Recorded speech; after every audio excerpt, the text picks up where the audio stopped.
வானொலியில் கேட்டு மகிழ்ந்த தென்கட்சி கோ சுவாமிநாதன் ஐயா அவர்களின் இன்றொரு தகவல் தொகுப்பினை கேட்டு மகிழுங்கள். அந்த காலத்துல எல்லாம் படிக்கிறதுங்கிறது எப்படி தெரியுமா? குருகுல வாசம் செஞ்சு படிக்கணும். ஆசிரியருங்கிறவர் ஆசிரமத்தில் இருப்பார். அங்கே போய் அவருக்கு தொண்டுகள் செய்யணும். துணிகள்லாம் துவைச்சி போடணும். தூங்கும்போது காலை பிடிச்சி விடணும். புழுக்கமாக இருந்தால் விசிறி மட்டை எடுத்து விசிறணும். அப்படியே அப்பப்போ அவர் சொல்லிக் கொடுக்குற பாடத்தையும் கற்றுக்கணும். அவர் சொல்லிக் கொடுக்குற பாடங்களை ஓலைச்சுவடிகளில் எழுதிக்கணும். இதுதான் குருகுல வாசம்ங்கிறது. இப்போ மாதிரிலாம் கிடையாது. ஆக குருகுல வாசம்ங்கிறது மனசையும் பண்படுத்தும், அறிவையும் பண்படுத்தும். அப்படி ஒரு பயிற்சி அது. அந்த காலத்தில் பஞ்சபாண்டவர்கள் ஒரு குருகுலத்தில் படிக்க போனாங்களாம். ஏற்கனவே அங்கே ஒரு 15 பேர் இருந்திருக்கிறாங்க. இவங்களையும் சேர்த்து மொத்தம் 20 பேர். எல்லாரும் ரொம்ப ஆர்வத்தோடு அங்கே தங்கி படிச்சுக்கிட்டு இருக்கிறாங்க. 2 வருஷம் ஓடி போச்சு. எல்லாரும் ஊருக்கு திரும்ப வேண்டிய நேரம். ஆசிரியர் ஒவ்வொருத்தராக கூப்பிட்டார். இது வரைக்கும் என்ன கற்றுக்கிட்ட அப்படின்னு கேட்டார்.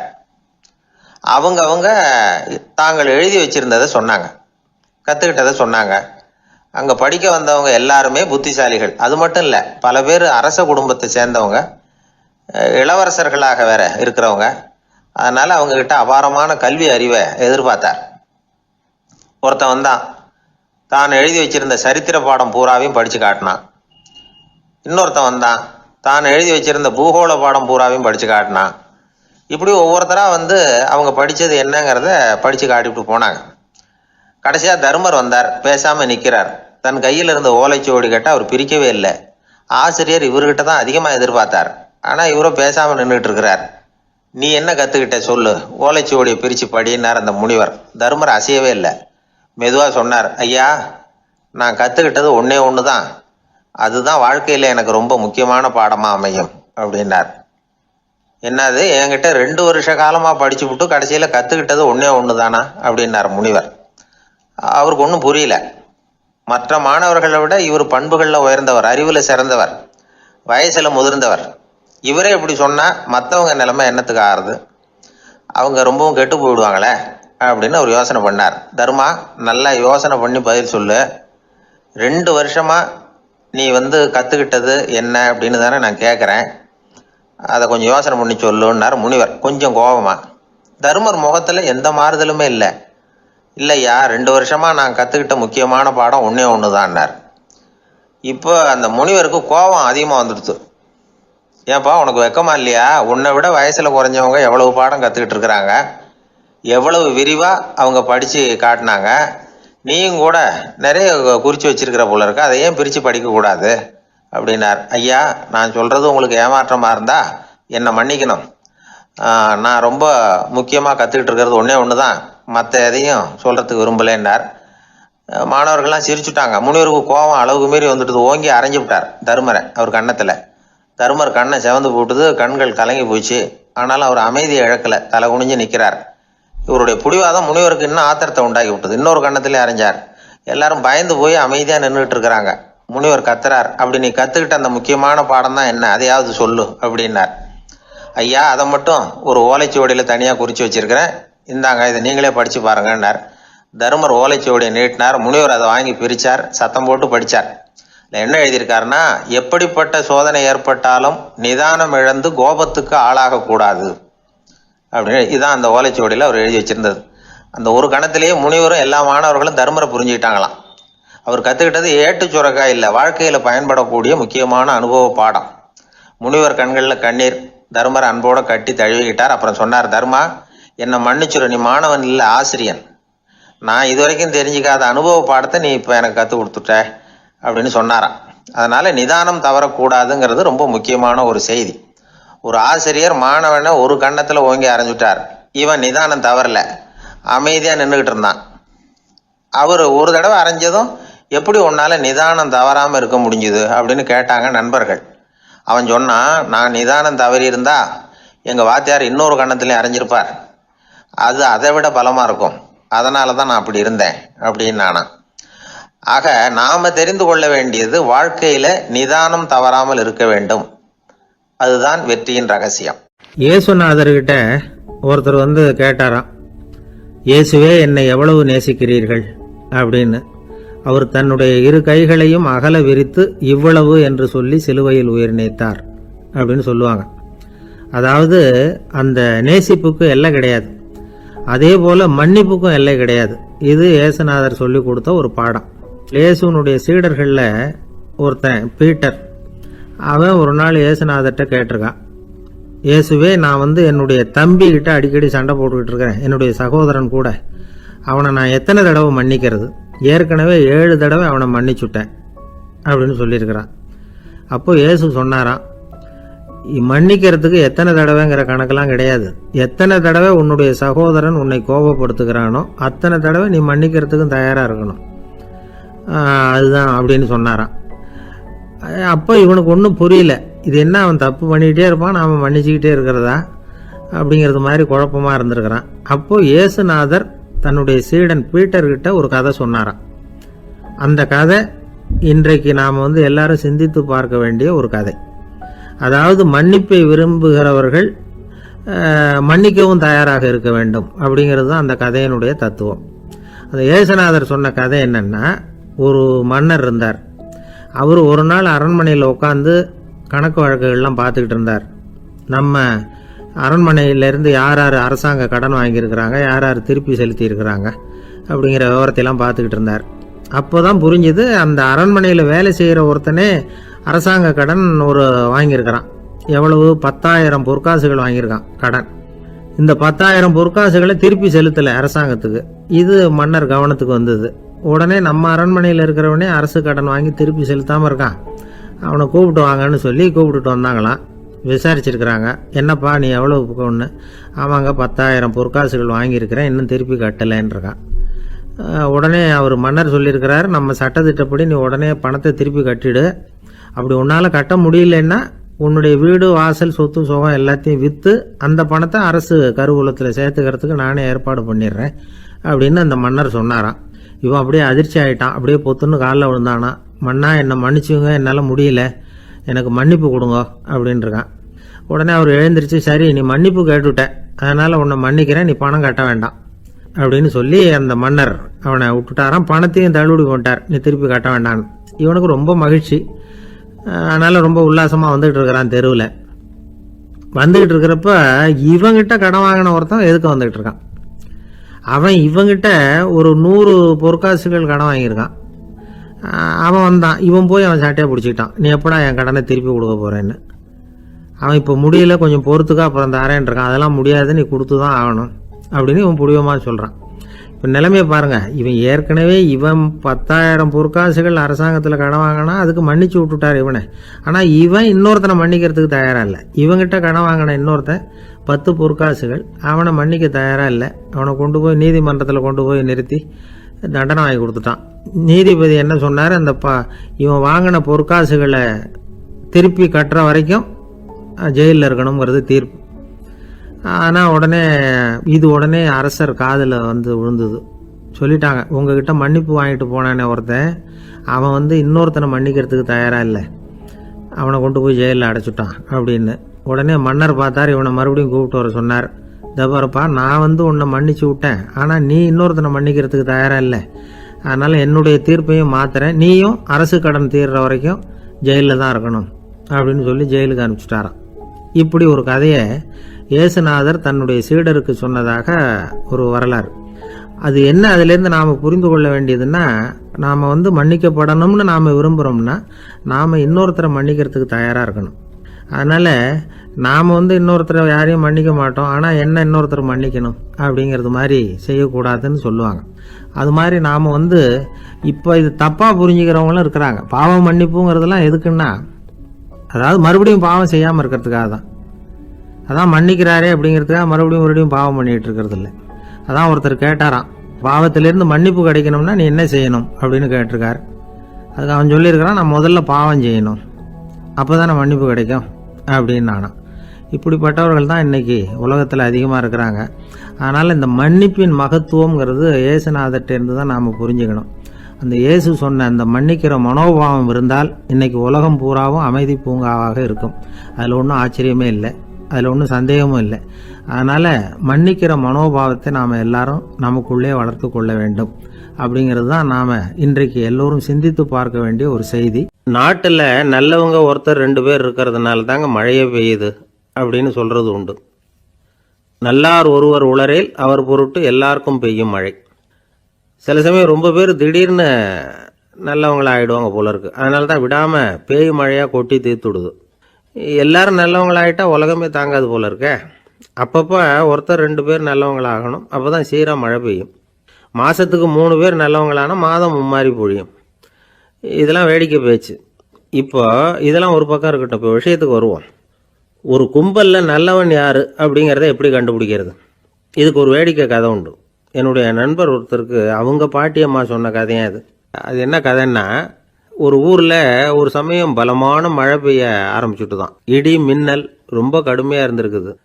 ஆரம்பித்த மழை வர வர கடுமையாக ஆகிட்டு இருக்குதே தவிர நிற்கிற பாடாக தெரியல. ஊர் ஜனங்கள்லாம் பார்த்தாங்க. இதுக்கு மேலேயும் வீட்டு உள்ள இருந்தால் ஆபத்துங்கிறத புரிஞ்சுக்கிட்டாங்க. ஏன்னா வீடெல்லாம் இடிஞ்சி விழுந்துருமோங்கிற பயம். உடனே எல்லாரும் புறப்பட்டு ஊருக்கு பொதுவாக இருந்த ஒரு மண்டபத்தில் போய் தங்கிக்கிட்டாங்க. மின்னல் கடுமையாக இருந்தது. இடி எந்த நேரத்துலையும் விழலாம்ங்கிற நிலைமை. எப்போ விழலாம்னு பார்த்துக்கிட்டு இருக்குது. அந்த மண்டபத்தில் இருந்த ஜனங்கள் மனசுக்குள்ள ஒரு பயம். நம்ம கூட்டத்தில் யாராவது ஒரு கெட்டவன் பாவம் பண்ணவன் இருந்தால் கூட இடி இந்த மண்டபத்தில் விழுந்துரும். அது எல்லாருக்கும் ஆபத்து அப்படின்னு நினச்சாங்க. சரி, இதுக்கு என்ன பண்ணலாம் அப்படின்னு யோசனை பண்ணாங்க. அந்த கூட்டத்தில் ஒரு பெரியவர் இருந்தார். அவர் ஒரு யோசனை சொன்னார். இதை பாருங்க, அதுக்கு ஒரு வழி இருக்குது. அதோ எதிர்த்தாப்பில் கொஞ்சம் தூரத்தில் ஒரு உயரமாக மரம் ஒன்று இருக்குது பாருங்க. பொதுவாக இடி சுலபமாக விழறது அது மாதிரி உயரமான மரத்தில் தான். நம்ம கூட்டத்தில் இருக்கிறவங்க எல்லாரும் ஒவ்வொருத்தராக போய் அந்த மரத்தை தொட்டு விட்டு திரும்பி வந்துடணும். நம்மள பாவம் பண்ணவன் யாரோ அவன் அந்த மரத்தை தொடுற சமயத்தில் இடி விழுந்துடும். அவன் மட்டும் போயிடுவான்.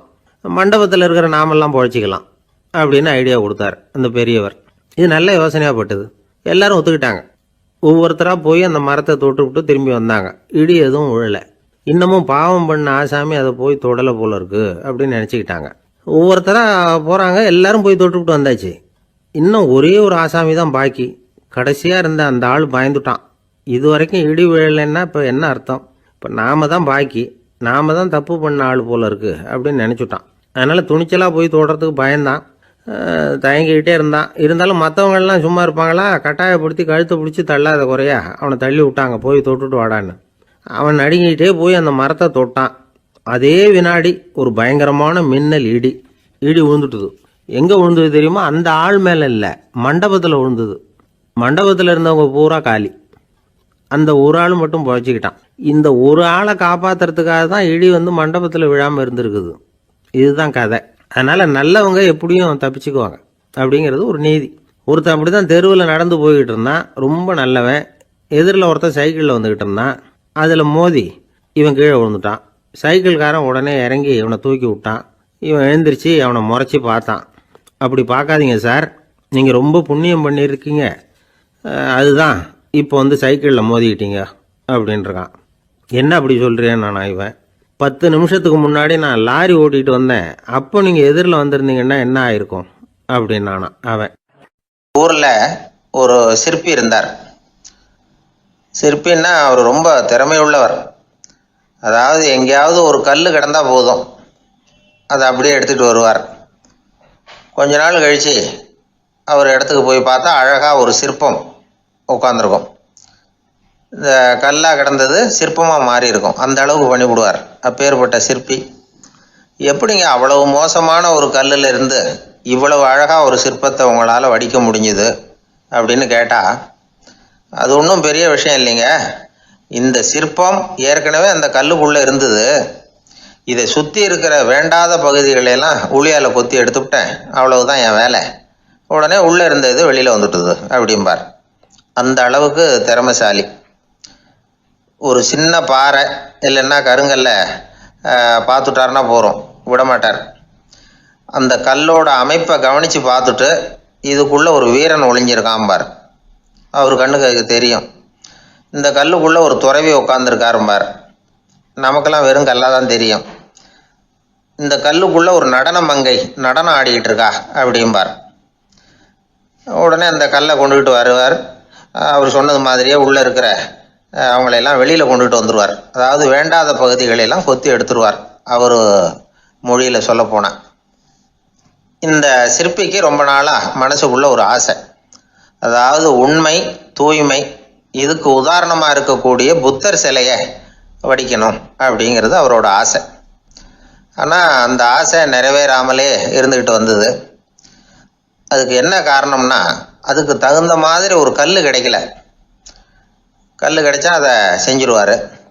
ரொம்ப காலமாக அங்கே இங்கே தேடி அலைஞ்சார், இந்த புத்தர் சிலை வடிக்கிறதுக்கு பொருத்தமாக ஒரு கல் கிடைக்குமா அப்படின்னு சொல்லி. கண்ணில் படுற கல்லையெல்லாம் உத்து உத்து பார்ப்பார், உள்ளே புத்தர் இருக்காரான்னு கவனிப்பார். இருக்கிற மாதிரி எதுவும் தெரியல அவர் கண்ணுக்கு. சரி, இதுக்கு என்ன செய்யலாம்னு யோசனை பண்ணார். நேராக ஒரு புத்த மடாலயத்துக்கு போனார். அங்கே இருக்கிற ஒரு புத்த துறவியை சந்தித்தார். அவர்கிட்ட விசாரித்தார், சுவாமி, புத்தரின் தூய்மை ஒளிஞ்சிருக்கிற அந்த கல் எங்கே கிடைக்கும் அப்படின்னார். அந்த கல் இருக்கிற இடம் எதுன்னு இன்னமும் உங்களுக்கு தெரியலையா அப்படின்னு கேட்டார் துறவி. இல்லைங்க, அதுக்காகத்தான் அலைஞ்சிக்கிட்டு இருக்கிறேன் அப்படின்னார் இவர். சரி, கவலைப்படாதீங்க, ஏன் கூட வாங்க காட்டுறேன் அப்படின்னு அழைச்சிட்டு போனார். எங்கே போனார்னா, அந்த மடாலயத்தின் பின்பக்கம் போனாங்க. 2 பேரும் போனாங்க. அங்கே போய் பார்த்தா அங்கே ஒரு கிணறு இருந்தது. என்ன அது, நாம் கேட்டது கல், இவர் அழைச்சிட்டு வந்து காட்டுறது கிணறு அப்படின்னு இவருக்கு சந்தேகம். ஒரு மாதிரியாக பார்த்தார்.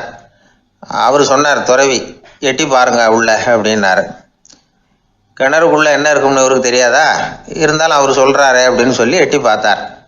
பார்த்தா அதில் தண்ணி இருந்தது. அந்த தண்ணியில் தன்னோட உருவம் தெரிஞ்சுது. இப்போ அந்த புத்த ஞானி சொன்னார், துறவியாரே, புத்தரை நாம தான் ஒளிச்சு வச்சிருக்கிறோம், நமக்குள்ள தான் அவர் மறைஞ்சிருக்கிறார். அவரை அடையாளம் தெரியாதபடி மூடி இருக்கிறது எது தெரியுமா? நம்மக்கிட்ட இருக்கிற கோபம், போலித்தனம், பதட்டம், ஆசை, இதெல்லாம் தான். அறிவு அப்படிங்கிற ஒளியால் அதையெல்லாம் செதுக்கி எடுத்துட்டோம்னா அந்த அழகான புத்தர் வெளியில் வந்துடுவார் அப்படின்னு சொன்னார் துறவி. அதனால் நமக்குள்ளே இருக்கிற நம்மளை நமக்கே அடையாளம் தெரியல அப்படிங்கிறது தான் உண்மை. இந்த உண்மையான மனிதன் உள்ளே இருக்கிறான். இவர் கல்லை பார்த்துட்டு உள்ளே யார் இருக்காங்கிறது அவருக்கு தெரிஞ்சுது சிற்பிக்கு. ஆனால் உண்மையான புத்தர் எங்கே இருக்காருங்கிறத அவரால் அடையாளம் கண்டுபிடிக்க முடியல. அப்படி தான் பல பேர் இன்னைக்கு இருந்துகிட்டு இருக்கிறோம். ஒரு அப்பா தன்னுடைய பிள்ளைக்கு புத்தி சொன்னார், அதோ பார்ப்பா, மனசு தான் கல், அறிவு தான் ஒளி. உன்னுடைய மனசுங்கிற கல்லை அறிவுங்கிற ஒளியால் செதுக்கி அழகான மனிதனா நீ வெளியில் வரணும்னார். அதுக்காக தான்ப்பா தேடிக்கிட்டு இருக்கேன்னா அவன். மனசுங்கிற கல்லை தேடிக்கிட்டு இருக்கிறியா அப்படின்னு கேட்டார். இல்லைப்பா, அறிவுங்கிற ஒளி எங்கே இருக்குன்னு தெரியல எனக்கு, அதை தான் தேடிக்கிட்டு இருக்கிறேன் அப்படின்னு நானா. அதனால் அறிவை தேடிக்கிட்டு இருக்கிறவன் என்னைக்கு உண்மையை கண்டுபிடிக்க போகிறான், அதையே கண்டுபிடிக்க முடியலைங்கும் பொழுது. அதனால் நாம் யார் அப்படிங்கிறது நமக்கு அடையாளம் தெரியணும். அந்த அடையாளம் தெரிஞ்சுட்டா வாழ்க்கையில் வெற்றி நிச்சயம். ஒரு ஊரில் ஒருத்தர் இருந்தார், ரொம்ப நல்லவர். யாருக்காவது ஏதாவது கொடுத்துக்கிட்டே இருப்பார், கொடையாளி. தினமும் யாராவது ஒருத்தருக்கு ஏதாவது கொடுக்கலன்னா அவருக்கு தூக்கம் வராது, அப்படி ஒரு பழக்கம். அது மட்டும் இல்லை, அவர் கொடுக்கறது அடுத்தவங்களுக்கு தெரியாது, அவ்வளவு ரகசியமாக அதை கொடுப்பார். வலது கை கொடுக்கறது இடது கைக்கு தெரியக்கூடாதுன்னு சொல்லுவாங்கள்ல, அது மாதிரி அவர். ஒரு நாள் ராத்திரி அவர் ஏற்கனவே தயாராக கட்டி வச்சிருந்த பணம் முடிச்ச கையில் எடுத்துக்கிட்டு வீட்டை விட்டு வெளியில் வந்தார். தெருவில் இறங்கி நடந்தார். இன்னைக்கு யாருக்கு தர்மம் செய்யறது அப்படின்னு யோசனை பண்ணிட்டு இருட்டில் நடந்து வந்துகிட்டு இருக்கிறார். யாரோ ஒருத்தர் எதிரில் வர்றது மாதிரி தெரிஞ்சுது. உடனே அவர் கிட்ட போனார். தன்கிட்ட இருந்த பணம் முடிச்சு அவசரமாக அவர் கையில் திணிச்சுட்டு திரும்பி வந்துட்டார். அப்பாடா, ஒரு வழியாக யாருக்கும் தெரியாமல் இன்னைக்கு தர்மம் பண்ணியாச்சு அப்படிங்கிற மகிழ்ச்சி, மன நிறைவு அவர் முகத்தில். நிம்மதியாக தூங்கினார். அப்புறம் எழுந்திரிச்சார். மறுநாள் காலையில் ஊர் பூரா ஒரே பேச்சு. என்ன பேச்சுன்னா, நேற்று ராத்திரி ஒரு திருடன் கையில் யாரோ பணத்தை கொடுத்துட்டு போயிருக்கிறாங்க அப்படின்னு எல்லாரும் பேசிக்கிட்டு இருக்கிறாங்க. இதை கேள்விப்பட்டதும் அந்த பெரியவருக்கு ரொம்ப வருத்தமாக போச்சு. அடடா, போயும் ஒரு திருடனுக்காக உதவி பண்ணியிருக்கிறோம், பிரயோஜனம் இல்லாமல் போட்டுதே அப்படின்னு நினச்சார். சரி, இன்னைக்கும் யாருக்காவது உதவி பண்ணணும் அப்படின்னு முடிவு பண்ணினார். ராத்திரி நேரம் வந்தது. இவர் வழக்கம் போல் தெருவில் இறங்கி நடந்தார். கையில் பணம் முடிச்சு. எதிரில் ஒரு பெண் உருவம் மங்கலாக தெரிஞ்சது. இவர் உடனே அந்த பெண்கிட்ட பணத்தை கொடுத்துட்டு திருப்தியாக திரும்பி வந்துட்டார். மறுநாள் காலையில் ஊர் பூரா என்ன பேசிக்கிட்டாங்க தெரியுமா? நேற்று ராத்திரி நெறி தவறி நடக்கிற ஒரு பெண்ணின் கையில் யாரோ பணத்தை வச்சுட்டு போயிருக்கிறாங்க அப்படின்னு எல்லாரும் பேசிக்கிறாங்க. அடடா, இன்னைக்கும் தவறுதலாக நடந்து போச்சு அப்படின்னு ஒரு வருத்தப்பட்டார். இருக்கட்டும், இன்னைக்கும் ஏதாவது தர்மம் பண்ணுவோம் அப்படின்னு நினச்சிக்கிட்டாரு. 3வது நாள் ராத்திரியும் புறப்பட்டார். இப்பவும் எதிரில் ஒருத்தர் வந்தார். இவர் பணத்தை கொடுத்தார், திரும்பி வந்துட்டார்.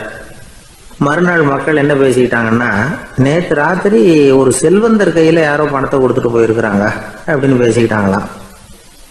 அவருக்கு ரொம்ப வருத்தமாக போட்டுது. என்ன இது தினம் இப்படி ஆகிட்டு இருக்குதே அப்படின்னு நினச்சிக்கிட்டே படுத்து தூங்கினார். அன்னைக்கு ராத்திரி ஒரு கனவு. அந்த கனவுல இறைவன் வந்து சொன்னாராம், இதை பாருப்பா, நீ கொடுத்த தர்மம் வீணா போயிடல. உன்கிட்ட பணம் வாங்கின அந்த திருடன் திருந்திட்டான், அந்த பொண்ணும் திருந்திட்டா, அந்த செல்வந்தனும் கொடையாளி ஆயிட்டான், எல்லாருக்கும் உதவி பண்ண ஆரம்பிச்சுட்டான் அப்படின்னு சொன்னாராம். இந்த கதையை சொன்னவர் யாருன்னா நபிகள் நாயகம். இதில் உள்ள கருத்து என்னன்னா, நல்ல மனசோட தர்மம் பண்ணுனா அது வீணா போறதில்லை. இன்னொரு கருத்து, தர்மம் வந்து தன்னை மட்டுமல்ல அடுத்தவங்களையும் தீமையிலிருந்து காப்பாற்றும். இதுதான் நாம புரிஞ்சுக்க வேண்டியது. இந்த காலத்திலையும் இது மாதிரி சில சம்பவங்கள் நடக்கிறது உண்டு. ஒரு பெரியவர் இருட்டில் நடந்து வந்துகிட்டு இருந்தாரு. எதிரில் வந்த ஒருத்தன் வலுக்கட்டாயமாக ஒரு கையை பிடிச்சி ஒரு பண முடிப்பை கொடுத்து வச்சுக்க சொல்லிவிட்டு விலகி போயிட்டான். பெரியவருக்கு ஆச்சரியம், இந்த காலத்திலையும் இப்படி வலது கை கொடுக்கறது இடது கைக்கு தெரியக்கூடாதுன்னு நினைக்கிற கொடையாளிகள் உண்டு போல இருக்கு அப்படின்னு யோசனை பண்ணிக்கிட்டே நடந்தார். கொஞ்சம் தூரம் போயிருப்பாரு. அதுக்குள்ள அதே ஆள் திரும்பி வந்தான். கொடுத்த பண முடிப்பை திருப்பி கொடுங்க அப்படின்னு கேட்டு வாங்கிட்டான். இவருக்கு ஒன்றும் புரியல. ஏன் இப்படி பண்ணுறேன்னார். அது ஒன்றும் இல்லைங்க, கொஞ்ச நேரம் இதை உங்ககிட்ட கொடுத்து வச்சிருந்தேன், அவ்வளவுதான் அப்படின்னா. ஏன்னு கேட்டார்.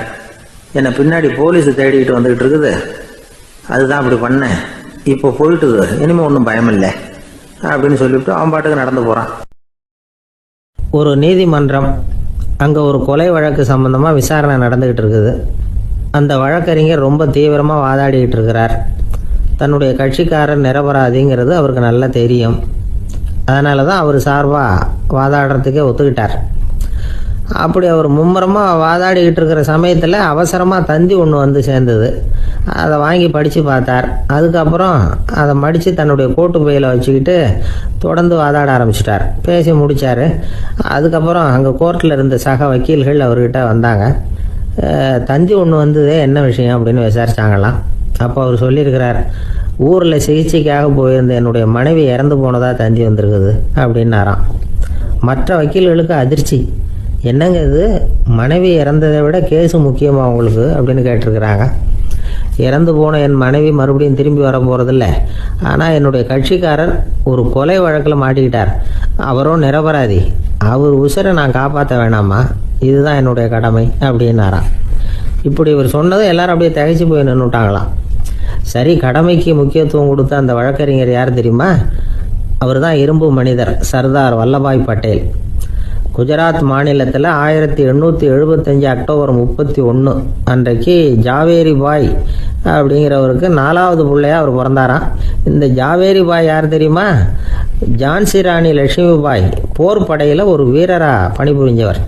இளம் வயசில் வல்லபாய் பட்டேல் வந்து ரொம்ப சிரமப்பட்டு படிச்சிருக்கார். விடாமுயற்சி வெற்றியை கொடுத்தது. கல்லூரியிலையும் காலடி வச்சார். அதுக்கப்புறம் வக்கீல் பட்டத்தையும் வாங்கினார். பிரிட்டிஷ் ஆட்சி நடந்துக்கிட்டு இருந்த சமயம் குஜராத்தை சேர்ந்த பர்டோலி தாலுக்காவில் விவசாயிகள் மேலே அரசாங்கம் திடீர்னு நில வரியை வசதி விட்டு தான். ஏழை விவசாயிகள் ரொம்ப கஷ்டப்பட்டுருக்காங்க. அரசாங்கம் வரி செலுத்தாத விவசாயிகளின் நிலங்களையெல்லாம் ஜப்தி செஞ்சுதான். அரசாங்கத்தை எதிர்க்கிறவங்களையெல்லாம் கைது பண்ணி சிறையில் அடைச்சுட்டாங்களாம். சில பேர் வீடு வாசல் ஆடு மாட்டையெல்லாம் விற்று கூட வரி கட்ட வேண்டிய நிலைமைக்கு ஆளாயிட்டாங்க. வழக்கறிஞர் வல்லபாய் பட்டேல் வந்து நில வரியை உடனே ரத்து பண்ணணும் அப்படின்னு பம்பாய் கவர்னருக்கு ஒரு கடிதம் எழுதினார். எந்த பலனும் இல்லை. உடனே எல்லா விவசாயிகளையும் அணி திரட்டினார். அதுக்கு தானே தலைமை தாங்கினார். சத்தியாகிரகம் நடத்தினார்.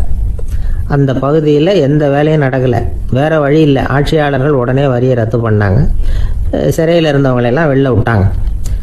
1928 ஆகஸ்ட் 6 சர்க்காருக்கும் விவசாயிகளுக்கும் இடையில் ஒரு உடன்பாடு ஏற்பட்டது. அதுக்கப்புறம் தான் நிலைமை சரியாக போச்சான்.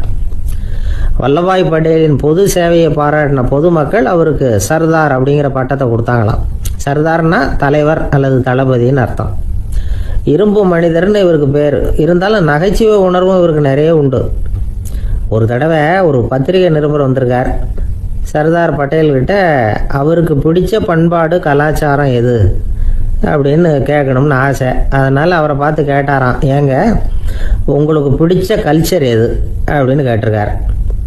இதுக்கு சர்தார் பட்டேல் சொன்ன பதில் என்ன தெரியுமா?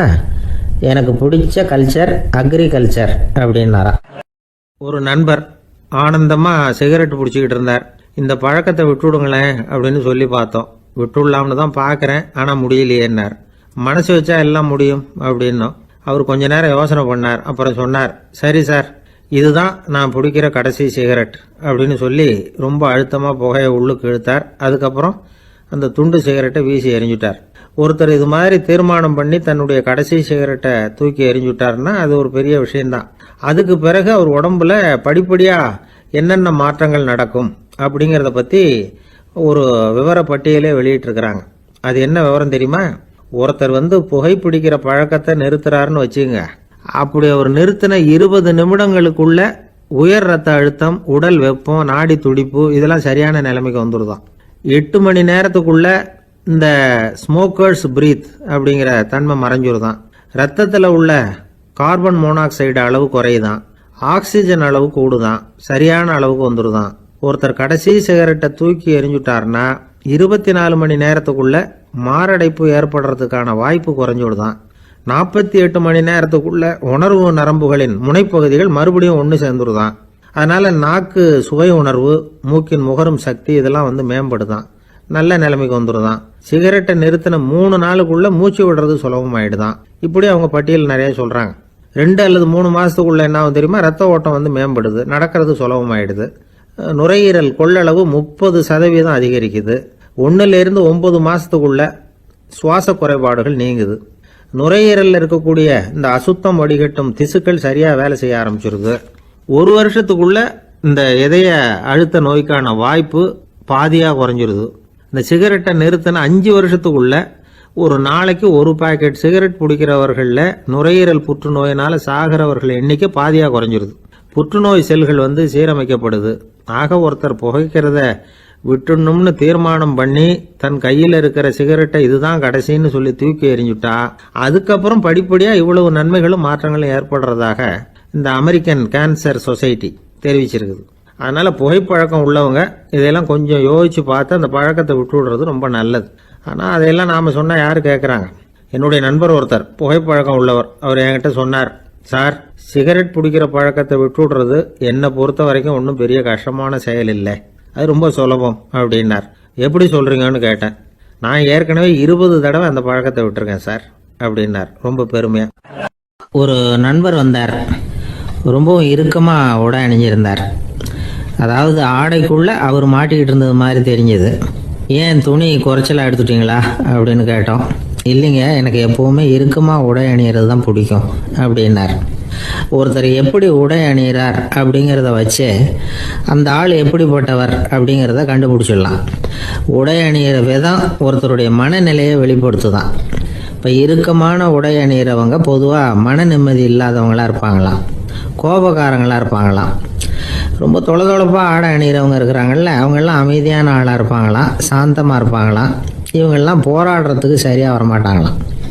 இப்படி ஒரு கணிப்பு இருக்குது. அதனால தான் போர் வீரர்களுக்கெல்லாம் இறுக்கமான உடையை தான் கொடுக்கறது வழக்கம்.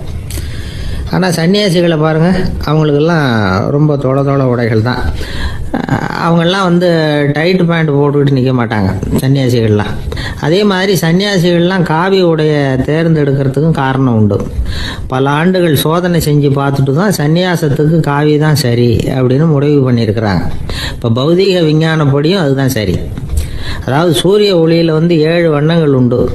ஒரு பொருள் மேலே அது விழும் பொழுது அந்த பொருள் நமக்கு சிவப்பாக தெரிஞ்சதுன்னா அந்த பொருள் சிவப்பை தவிர மற்ற எல்லா நிற கதிர்களையும் உள்வாங்கிக்கிட்டு சிவப்பு நிறத்தை மட்டும் வெளியில் விடுது, அதாவது விலக்கி விடுது. அதனால தான் அந்த பொருள் சிவப்பாக தெரியுது. உடல் ஆரோக்கியத்துக்கு ஓரளவு சிவப்பு தேவைப்படுது. அதனால தான் காவி உடை அணிஞ்சால் சூரிய ஒளி ஓரளவு சிவப்பை விலக்கிவிடும். அதாவது சிவப்பின் பலனும் கிடைக்கும், இந்த சிவப்பின் கெடுதலும் இல்லை. அப்படின்னு யோசனை பண்ணாங்க. காவி உதய வேளையின் நிறம். கீழ் வானத்தில் கதிர் உதிக்கிற வேளையில் முதல் ஒளி தோன்றுகிற நேரத்தில் காவி நிறம் தான் கசியும். தியானம் செய்கிறப்போ முதல்ல காணக்கூடிய ஒளி காவி நிறம் தான். தியானத்தின் உச்ச நிலையின் நிறம் நீலம். தியானம் காவி நிறத்தில் ஆரம்பமாகி நீல நிறத்தில் நிறைவடைகிறது அப்படிங்கிறார் ஓஷோ. நீலம் தியான சிகரம். காவி தியான ஆரம்ப குறியீடு, ஒரு சன்னியாசியின் ஆரம்ப தரிசனம் அப்படிங்கிறார் அவர். ஒருத்தர் நாள் பூரா காவி உடைய அணிஞ்சிருந்தா அந்த நிறம் அவருக்கு தியானத்தை பற்றிய நினைவை ஊட்டிக்கிட்டே இருக்கும். இப்படியே ஆடைக்கும் தியானத்துக்கும் இடையில ஒரு தொடர் ஏற்படுது. ஒரு துறவியின் உள்ளார்ந்த பண்பா அது மாறுது. கடை வீதியில் ஒரு பொருள் வாங்க போகிறோம், அது மறந்துடக்கூடாதுங்கிறதுக்காக ஞாபகம் முடிச்சு போட்டுக்கிறோம். அந்த முடிச்சுக்கும் பொருளுக்கும் தொடர்பு இல்லை. ஆனால் கடை வீதிக்கு போன உடனே அந்த முடிச்சு அந்த பொருளை ஞாபகப்படுத்துது. அதாவது அந்த முடிச்சு ஒரு தொடர்பு அம்சமாக அமையுது. அது மாதிரி தான் காவி உடையும். ஒரு துறவி நடக்கும் பொழுது, சாப்பிடும் பொழுது, குளிக்கும் பொழுது அவருடைய காவி உடை அவருக்கு ஞாபகப்படுத்திக்கிட்டே இருக்கும். அது ஒரு நிலைப்படுத்தப்பட்ட நினைவாக ஞாபகம் முடிச்சாக மாறிடுது. காவி ஆடை இல்லைன்னா ஒருத்தரால் துறவியாக முடியாதுன்னு அர்த்தம் இல்லை. அதே நேரத்தில் காவி ஆடையால் ஒன்றும் பிரயோஜனம் இல்லை, அதில் ஒன்றும் அர்த்தம் இல்லை அப்படின்னு சொல்லிட முடியாது. இதுதான் உண்மை. இவ்வளவு தூரம் காவி ஆடையை பற்றி சொல்கிறதுனால எல்லாரும் சன்னியாசியாக போயிடுங்கோ அப்படின்னு நாம் சொல்கிறதாக யாரும் நினச்சிடக்கூடாது. மனசுக்கும் நிறத்துக்கும் உள்ள சம்பந்தத்தை தெரிஞ்சுக்கிறதுக்காக தான் இவ்வளவும். நமக்கு தெரிஞ்ச நண்பர் ஒருத்தர் இருக்கிறார், ஆஃபீஸில் வேலை பார்க்குறவர். ஒவ்வொரு மாதமும் 20ஆம் தேதிக்கு பிறகு அவரை போய் பார்த்தீங்கன்னா காவி உடை அணிஞ்சிக்கிட்டு, கண்ணை மூடிக்கிட்டு, கை ரெண்டையும் விரித்து வச்சுக்கிட்டு தியானத்திலேயே உட்காந்துருப்பார். ஏன் இப்படி பண்ணுறீங்கன்னு கேட்டேன். அதாவது 20ஆம் தேதிக்கு பிறகு என் கையில் ஒரு பைசா கூட கிடையாது, ஒரு சன்னியாசி லெவலில் இருக்கிறேன், என்கிட்ட எதுவும் செலவுக்கு கேட்காத அப்படின்னு என் மனைவிக்கு நான் சூக்காக உணர்த்துறதுக்காக அப்படி உட்காந்துருப்பேன் அப்படின்னு விளக்கம் கொடுக்குறார் அவர்.